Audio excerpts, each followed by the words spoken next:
Okay, everybody, welcome to the Impact Super Bowl podcast. Super Bowl 60. We have the Seattle Seahawks versus the New England Patriots. What a great matchup. Two top-rated defenses, two top 10 offenses in the league. Just a great matchup. Mike Vrabel, been to 3 Super Bowls as a player, now entering his first Super Bowl as a coach, and Mike McDonald at the age of 38 in his second year as a head coach in the NFL, making it all the way to the Super Bowl with this electrifying Seattle Seahawks teams. Both these teams have had two very different routes to this moment.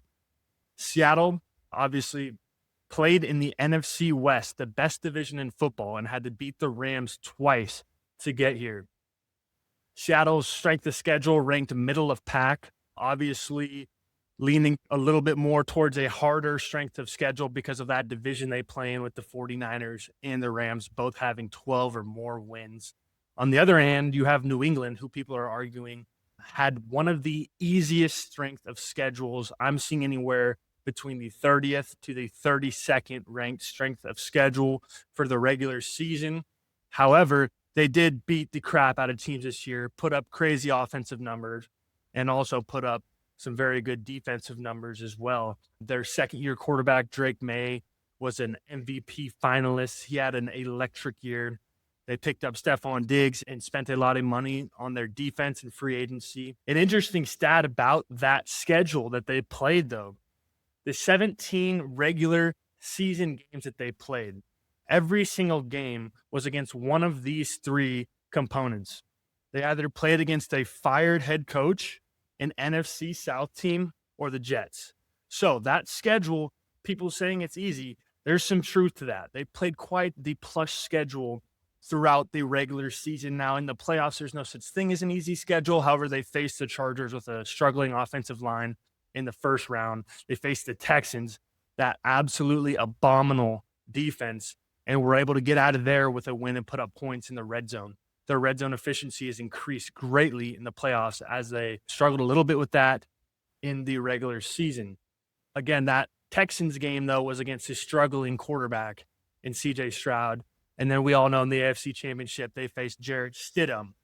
Now, while the entire schedule is on the easier side of things, they faced 3 of the top defenses in the league throughout the playoffs, hence why their offensive scoring average went down, but they found ways to win, and that's the kind of team they are, and that's what makes them scary.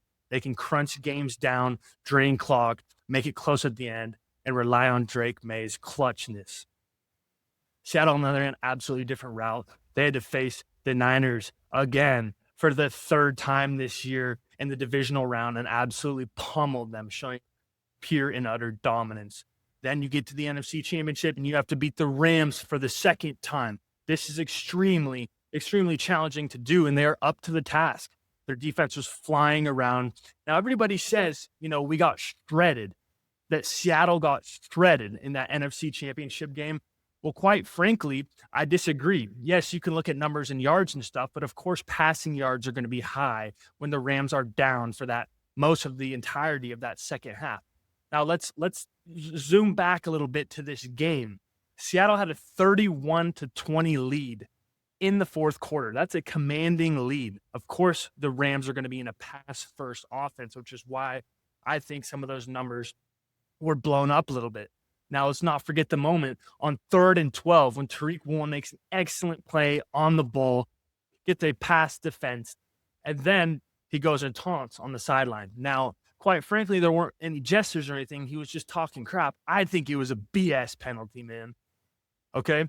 But now, what did that do? That gave them – they had the ball at the 50-yard line. They were going to have 4th and 12, and they were preparing to punt the ball back to us with the score being 31-20 with the Seattle having a lead in the 4th quarter. Instead, they got the ball moved up somewhere around the 35-yard line and scored on the next play. We gave them 3 points there. That game could have very easily been 31-20 or worse. I disagree with critics saying that we got shredded that game.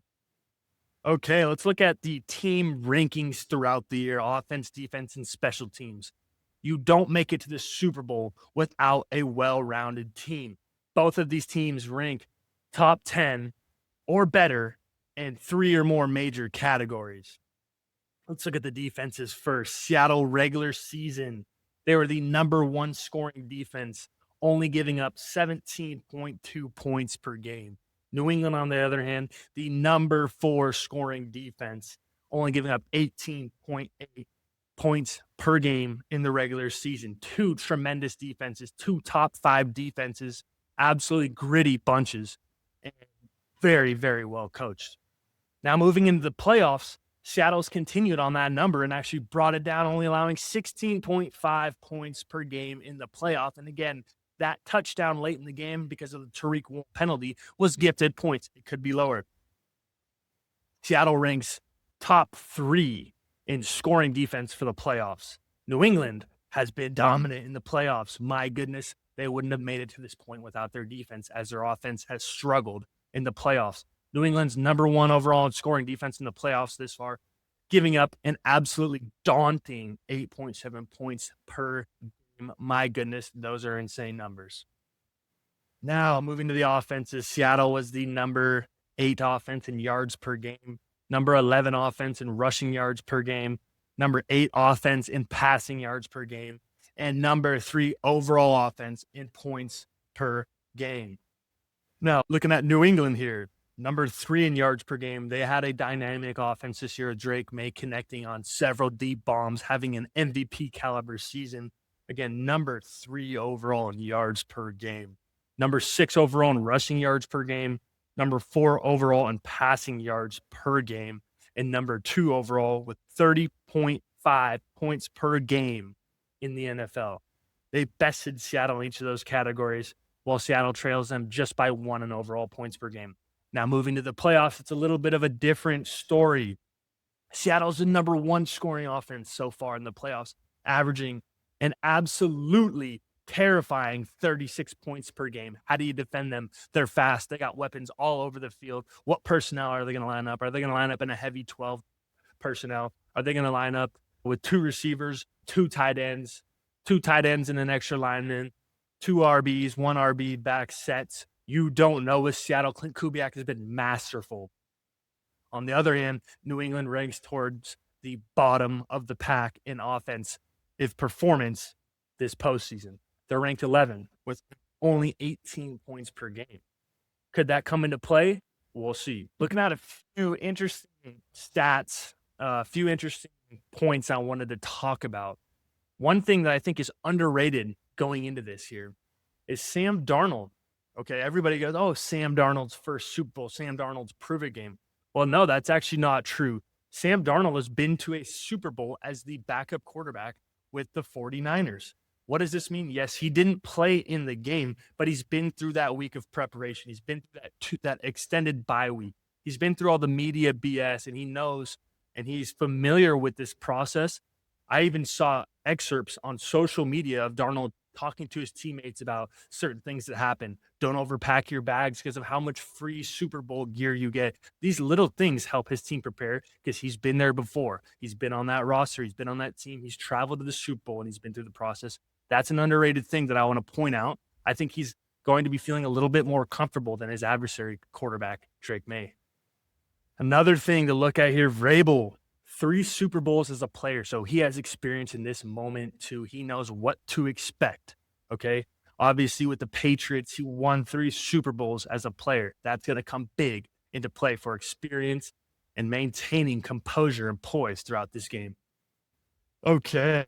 Well, what do you guys think? I have some surprising picks for you guys this week. Some big picks. Super Bowl impact picks. My pick that I'm going with this week for 1 unit, I'm taking Seattle at -2.5 to win by a field goal or better. That is our largest unit bet while being financially responsible. Seattle -2.5 for 1 unit. That pays -186, but I like it. The logic behind this here is Seattle's performance in the postseason on offense. Seattle's continued to dominate on defense. And one major factor we can't ignore is Seattle's special teams have been electric. They are the most well-rounded team. They're the most athletic team. They're the deepest team in this Super Bowl. Looking at Seattle's special teams, I can't forget to mention this. They are number 1 in DVOA.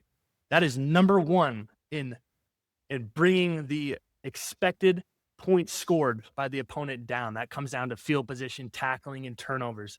That metric is how they have helped their defense out with excellent special teams.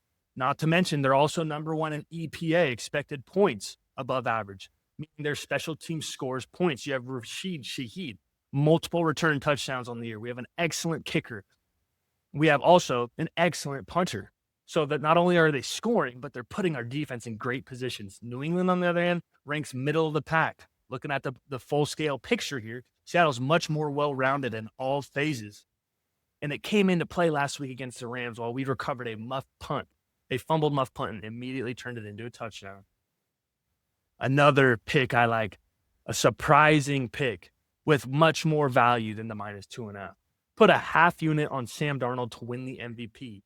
The trend has been quarterbacks win the Super Bowl MVP. History likes to repeat itself. And with me having Seattle having the edge to win this game by 3 or more, it's highly likely Sam Darnold wins the MVP. Now getting more deeper into the nitty gritty, sprinkle a quarter unit on Jackson Smith and Jigba.